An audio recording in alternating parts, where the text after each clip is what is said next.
caused devastating floods in the southern Austrian provinces of Carinthia and Styria. Extreme weather is causing major problems once again.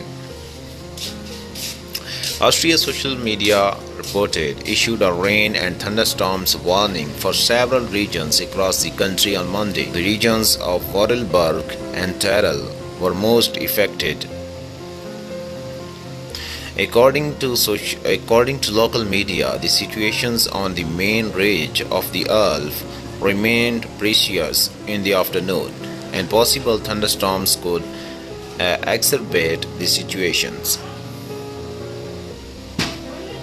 In the Roy district of Dompen, 30 households with about 70 people had to be evacuated